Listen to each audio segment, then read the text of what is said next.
Hello everybody, and welcome to this pre-recording of the Shabbat morning sermon for Parashat Eikev. For the first time this week, we are hoping to have the sermon slot back in place in Shul on Shabbat morning. This is another step back to normality for us all, and hopefully a sign of more good things to come. Meanwhile, for those who won't be able to join us, here is the Shabbat morning sermon. Our parasha starts, "It will come to pass that because you will obey these rules and observe them carefully, the Lord your God will guard for you the covenant and the kindness that he promised to your fathers. He will favor you and bless you and multiply you. He will bless your children and the produce of your soil, your grain, your wine and your oil, the calving of your herd and the lambing of your flock, in the land that he promised to your fathers to give to you. You shall be blessed above all peoples. The Lord will protect you from all sickness." It's an amazing promise. The rabbis pick up on the fact that right at the beginning of the parasha, the word for because is eikev, which is linked to the Hebrew word akev, meaning a heel. The Midrash says that God's amazing promises will come through obeying what they call the light commandments, which a person grinds down with their heels. So this is how they read it.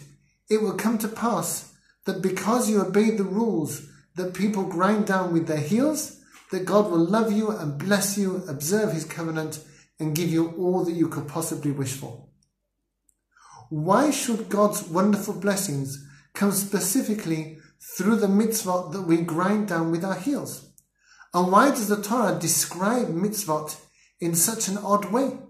And if these are the light, easy mitzvot, why is it precisely through observing those that God will bless us so much? The Nesiva Shalom explains what's going on here. He says that the idea of a heel is being used in this passage to describe a stage in the history of the Jewish people. When we had just received the Torah at Mount Sinai nearly 3,500 years ago, we related to God primarily through the faculties associated with the head. We saw God at Mount Sinai. We heard him speak.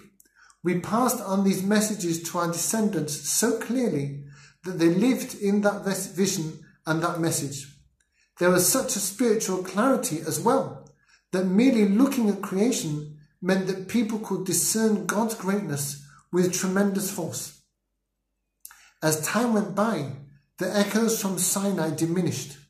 The sharpness of our spiritual vision and hearing was no longer there. It was as if we related to God with the lower part of the body, the heart.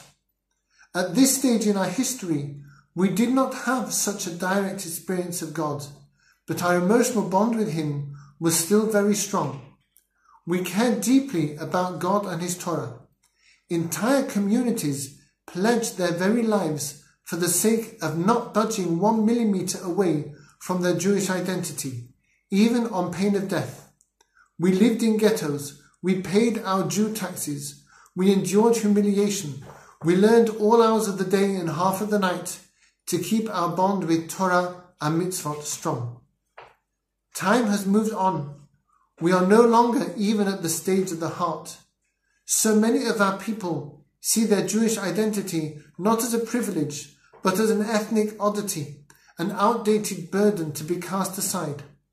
So many of our sisters and brothers don't even have the faintest idea of what Judaism is about or how transformative, wise and exhilarating it can be.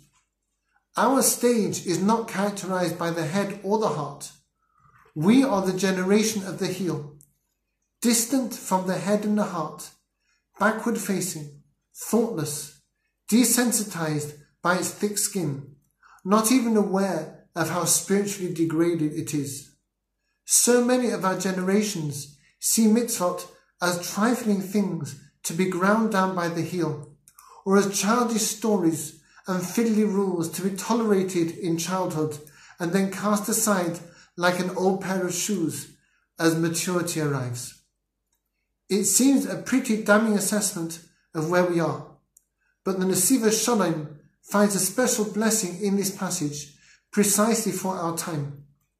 As the Midrash so beautifully says, God invites us to take these mitzvot that are trodden thoughtlessly underfoot in our generation more than ever, and pay attention to them despite the low regard in which they are so widely held. Our brachot, our prayers, our uncompromising kashrut, our kindness, our shiurim, our quiet in the shul, our modest dress, our fast days and festivals, all the untrending mitzvot that are crushed and stamped on.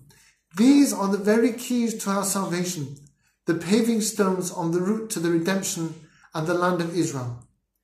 God knows how hard it is, because he knows that we are all in the generation of the heel. Our minds, our senses, and our feelings are spiritually dulled.